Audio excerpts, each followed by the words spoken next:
নদীর ধারে খোলামকুচি দিয়ে ব্যাঙবাজি খেলতে খেলতে হঠাৎ গঙ্গারামের চোখে পড়ল পাথরটা।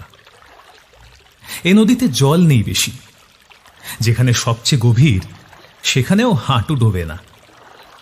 জলটা কাচের মতো স্বচ্ছ, তাই তার নিচে লাল, নীল, সবুজ, হলদে, খয়েরি অনেক রকম পাথর দেখা যায়। কিন্তু এমন পাথর গঙ্গারাম এর আগে কোনো দিন দেখেনি। যত রকম রং হয় রামধনুতে, সব রং আছে এই পাথরে। আকারে একটা পায়রার ডিমের মতো। গঙ্গারাম জল থেকে পাথরটা তুলে নিয়ে কিছুক্ষণ অবাক হয়ে সেটাকে ঘুরিয়ে ফিরিয়ে দেখল। বাহ, কি সুন্দর! আপনা থেকেই বেরিয়ে পড়ল তার মুখ থেকে। তারপর সেটাকে সে ট্যাঁকে গুজে নিয়ে বাড়ি মুখ রওনা হল। গঙ্গারাম থাকে বৈকুণ্ঠ গ্রামে। তার বাপমা মড়কে মারা গেছে তখন গঙ্গারামের বয়স 4.5। সে তার মামা গোপীনাথের ঘরে মানুষ হয়েছে। এখন তার বয়স 18। তাকে গ্রামের সকলেই ভালোবাসে, কারণ কারো কোনো উপকারে আসতে পারলে গঙ্গারাম সবচেয়ে বেশি খুশি হয়। তাই সকলেই বলে, গঙ্গারামের মতো এমন সরল সদাশয় ছেলে আর দুটি হয় না। এছাড়া গঙ্গারামের চেহারাটিও ভালো। গ্রামে যাত্রা হলে সে তাতে রাজপুত্তুর সাজে, আর অভিনয়ও করে দিব্যি। গঙ্গারামের অবস্থা যে ভালো তা নয় মোটেই। মামার চাষের জমি আছে কিছুটা, সেটা সে এখন নিজে চষতে পারে না বাতের জন্য, তাই ক্ষেতের কাজ গঙ্গারামকেই করতে হয়। যা ফসল হয় তাতে তাদের কোনো মতে চলে যায়। গঙ্গারামের একটা মামাতো ভাই আছে, তার চেয়ে 3 বছরের বড়। নাম রঘুনাথ। রঘুনাথ কুসঙ্গে পড়ে চুরি করতে গিয়ে ধরা পড়ে যায়। তাতে তার শাস্তি হয় 3 বছরের হাজতবাস। সেই 3 বছর কাটতে আর 3 মাস বাকি। বাবা গোপীনাথ বলেছে ছেলেকে আর বাড়িতে ফিরিয়ে নেবে না। নদীর ঘাটে খেলা সেরে বাড়ি ফেরার পথে গঙ্গারাম একবার সুবল কাকার বাড়ি হয়ে গেল। সুবল কাকার কদিন থেকে সর্দি জ্বর। তার একটা পা খোঁড়া, তাই সে লাঠি ছাড়া হাঁটতে পারে না। গঙ্গারাম তাকে এসে দেখার জন্য শশী কবিরাজকে খবর দেয়। শশী রুগী দেখে ঔষধ বলে দিয়ে যায় চাকুলে পাতার রস। সে পাতাও গঙ্গারাম বন বাদারে ঘুরে ঘুরে বিছুটির কামড় খেয়ে জোগাড় করে এনে দেয়।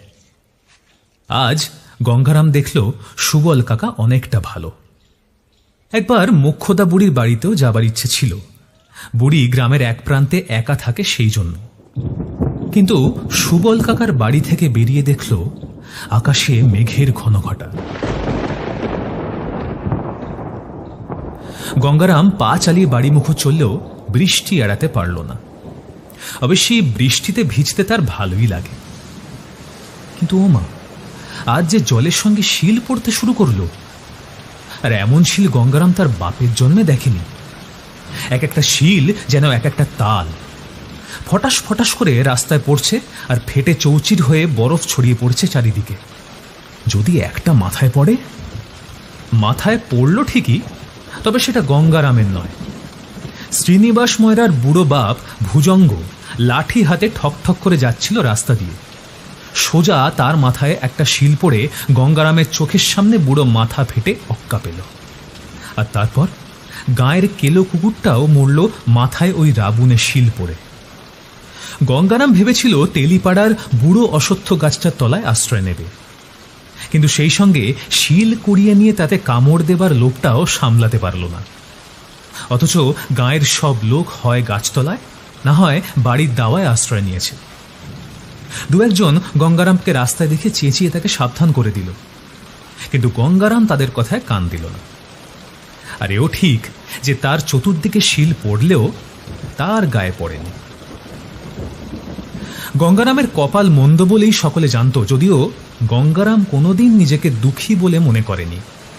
কিন্তু আজ যে ঘটনা ঘটল তাতে বলতেই হয় যে তার কপাল খুলে গেছে। এই ঘটনার 3 দিন পরে খেতে জমি চষতে গিয়ে গঙ্গারামের লাঙলে খটাং করে মাটির তলায় কি যেন একটা লাগলো। গঙ্গারাম মাটি খুঁড়ে দেখল সেটা একটা পিতলের কলসি।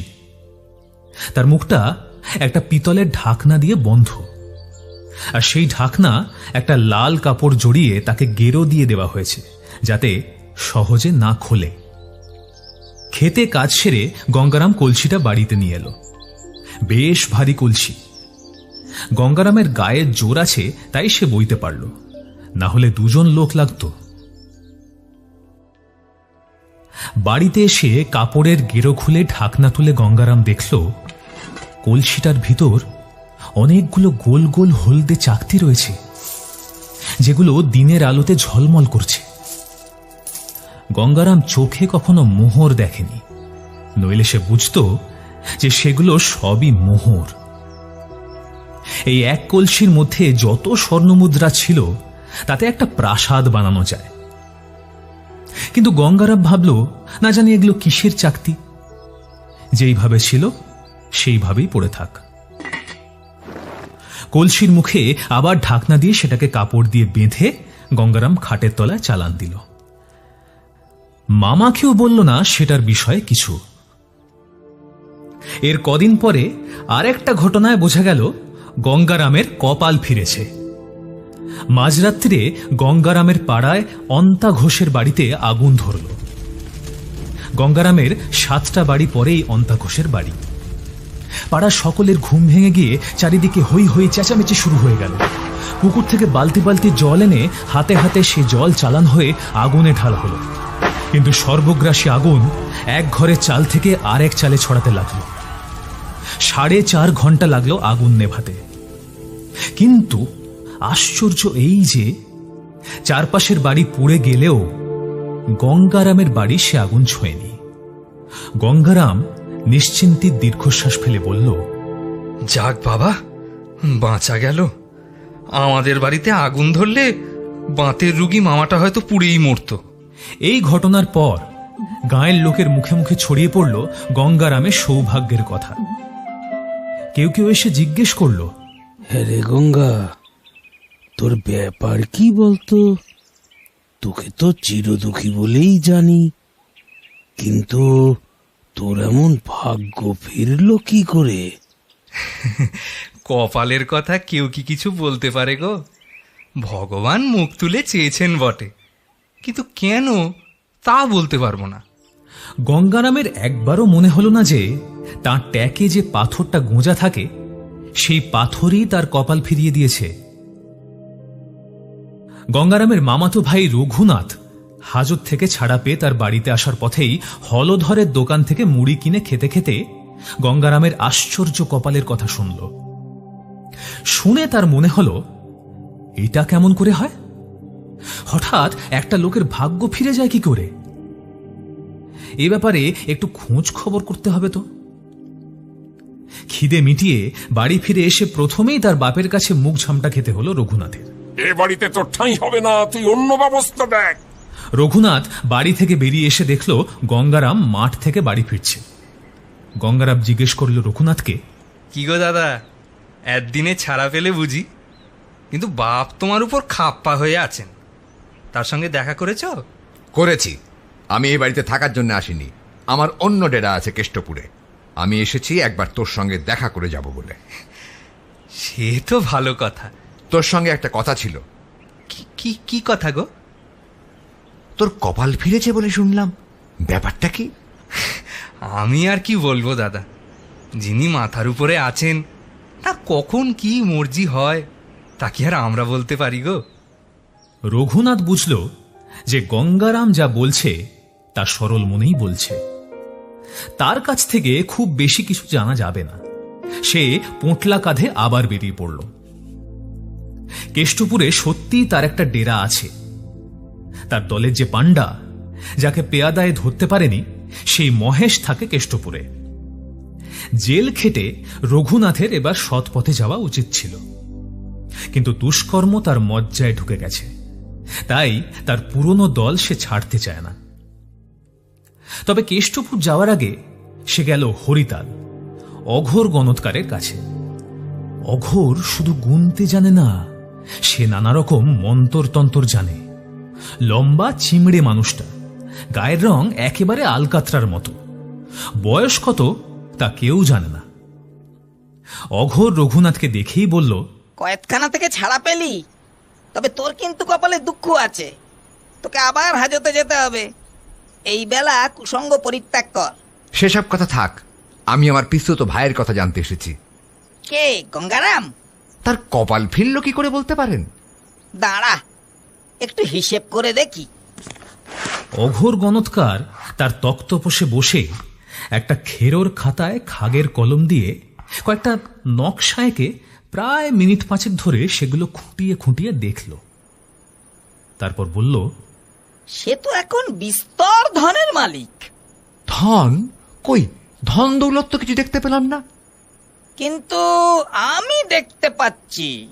হঠাৎ তার কপাল ফিরল কেন? সে কি দেবতার বর পেল নাকি? না, সে পেয়েছে একটা পাথর। পাথর? হ্যাঁ, পাথর। তার জোরেই তার কপাল ফিরেছে। এই পাথরের নাম সাতশিরা। তার বৃহস্পতি এখন তুঙ্গে, তবে সে নিজে তা বোঝে না। সে অতি সরল মানুষ। তার ধন কোথায় আছে বলতে পারেন? তার খাটের নিচে 3 সহস্র স্বর্ণ মুদ্রা। রঘুনাথ গণৎকারের কাছ থেকে বিদায় নিয়ে বেরিয়ে পড়ল। সে সোজা গেল কেষ্টপুর। তার লক্ষ্য মহেশ চোরের বাড়ি। মহেশের বয়স 35-এর কাছাকাছি। পাকানো শরীর, নাকের নিচে পুরু গোঁফ আর গালে গালপাট্টা। বলল রঘুনাথ মহেশের হাত ধরে, দাদা, 3 সহস্র স্বর্ণ মুদ্রা।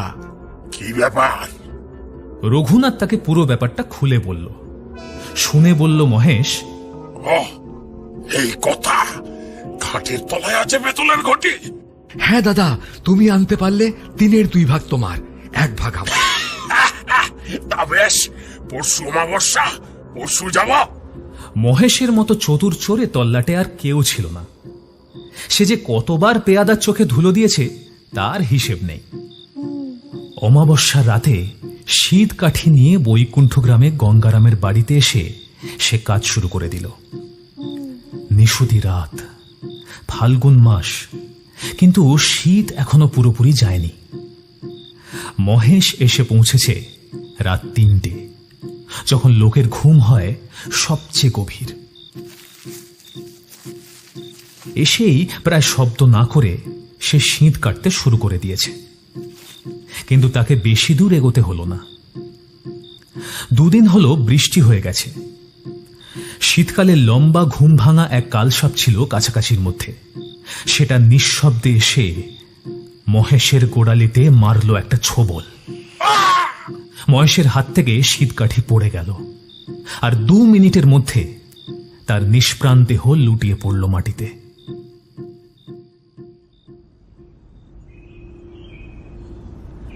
পরদিন সকালে গঙ্গারামই দেখল প্রথমে চোরের মৃতদেহ। সে বুঝল কি হয়েছে, কিন্তু তার বাড়িতে চোর শীত কাটতে আসবে কেন সেটা সে বুঝল না। এদিকে মহেশের কি দশা হয়েছে সেটা রঘুনাথ জানতে পেরেছে। সে বুঝল তার পিস্তুত ভাইয়ের কি আশ্চর্য কপাল। এইভাবে চুরি করে তো তার কাছ থেকে টাকা আদায় করা যাবে না। অন্য কি পন্থা নেওয়া যায় সেই নিয়ে সে ভাবতে বসল। এদিকে গঙ্গারামের যে কপাল খুলেছে তার আরও প্রমাণ পাওয়া গেছে। তার মামার বাত আপনা থেকেই অনেকটা ভালো হয়ে গেছে। মামার মেজাজটা ছিল খিটখিটে, আজকাল সেটাও বদলে গিয়ে অনেক নরম হয়ে গেছে। মামা বলছে গঙ্গারামের জন্য এবার একটি পাত্রী খুঁজতে হবে। গঙ্গারাম এটাকেও কপাল ফেরার লক্ষণ বলে মনে করে, কারণ বিয়েতে তার আপত্তি নেই। বেশ একজন সুখ দুঃখে সাথী হবে, ঘরকন্যার কাজ করার লোক হবে, আর সে মেয়ে যদি ফুটফুটে হয় তাহলে তো কথাই নেই। ফুল যেমন সুন্দর, সকাল সন্ধ্যার আকাশ যেমন সুন্দর, পাখির ডাক যেমন সুন্দর, তেমনি তার বউও সুন্দর হয়, এটা গঙ্গারাম চায়। এই সময় একদিন এক হাটবারে হাটে ঢেঁড়া শোনা গেল। বৈকুণ্ঠ গ্রাম থেকে 7 ক্রোশ দূরে কনকপুর শহর। সেই শহর থেকে ঢেঁড়া দিতে এসেছে। ঘোষণাটা এই: কনকপুরে রাজকন্যার একটা 7 শিরা পাথর ছিল। সেটা একটা বাঁদর রাজবাড়ির অন্দরমহলে ঢুকে নিয়ে যায়। সেই থেকে রাজবাড়িতে নানা দুর্ঘটনা ঘটেছে। রাজকন্যার মুখের হাসি মিলিয়ে গেছে, তার শরীর শুকিয়ে যাচ্ছে। এই 7 শিরা পাথরে রামধনুর 7টা রঙই শিরায় শিরায় ফুটে বেরোয়। সে পাথর যদি কারোর কাছে থেকে থাকে, তাহলে সেটা ফেরত দিলে রাজা সে লোককে সহস্র স্বর্ণ মুদ্রা পুরস্কার দেবে। গঙ্গারাম শুনল ঘোষণাটা। তারপর একটা গাছের আড়ালে গিয়ে ট্যাঙ্ক থেকে পাথরটা বার করে দেখল, সেটার দিকে মন দিয়ে। হ্যাঁ, এতেও তো শিরায় শিরায় 7টা রঙই দেখা যায়। এই কি তাহলে 7 শিরা পাথর? গঙ্গারাম মনে মনে ঠিক করল সে কনকপুরে যাবে, আর গিয়ে রাজাকে জিজ্ঞেস করবে এই পাথরই সেই পাথর কিনা। যদি তাই হয়, তাহলে সে পাথরটা ফেরত দিয়ে দেবে। সেটা তার সাধের জিনিস, সন্দেহ নেই। কিন্তু রাজকুমারীর অবস্থা শুনে তার মনে আঘাত লেগেছে। কারো দুঃখ গঙ্গারাম সইতে পারে না। সে দুঃখ দূর করার ক্ষমতা যদি তার থাকে, তাহলে সে নিশ্চয় তা করবে। এদিকে কেষ্টপুরেও এই একই ঢেঁড়া পড়েছে, একই ঘোষণা হয়েছে, আর সেটা শুনেছে রঘুনাথ। তার মন বলল, তার পিস্তুত ভাইটা যা বোকা, সে নিশ্চয়ই পাথর ফেরত দিতে কনকপুর যাবে। সে নিজে কনকপুরের রাস্তায় ঝোপের পিছনে লুকিয়ে থাকবে, আর ভাই এলেই তাকে ঘায়েল করে তার কাছ থেকে পাথরটা নিয়ে নেবে। নিয়ে সেটা সে নিজের কাছেই রাখবে, রাজাকে ফেরত দেবে না। গঙ্গারাম পরদিন সকাল সকাল চাদরের খুঁটে মুড়ি বাতাসা বেঁধে নিয়ে দুগ্গা বলে কনকপুর রওনা দিল। 3 ক্রোশ পথ যাবার কিছু পরে একটা বনের পাশ দিয়ে যাবার সময় একটা ঝোপের পিছন থেকে বেরিয়ে রঘুনাথ হাতে বাঁশের লাঠি নিয়ে ধেয়ে এলো গঙ্গারামের দিকে। গঙ্গারাম কিছুই টের পায়নি, কারণ তার পিছন দিক দিয়ে নিঃশব্দে এসেছিল রঘুনাথ। কিন্তু হলে কি হবে? গঙ্গারামের ট্যাঁকে 7 শিরা পাথর। সে লাঠি তার মাথায় পড়তেই সেটা শোলার মতো মট করে ভেঙে গেল। কাণ্ড দেখে রঘুনাথ দিল চম্পট, কারণ সে জানে গঙ্গারামের সঙ্গে খালি হাতে সে পেরে উঠবে না। কনকপুর পৌঁছতে গঙ্গারামে দুপুর পেরিয়ে গেল। রাজবাড়িটা অনেক দূর থেকেই দেখা যায়।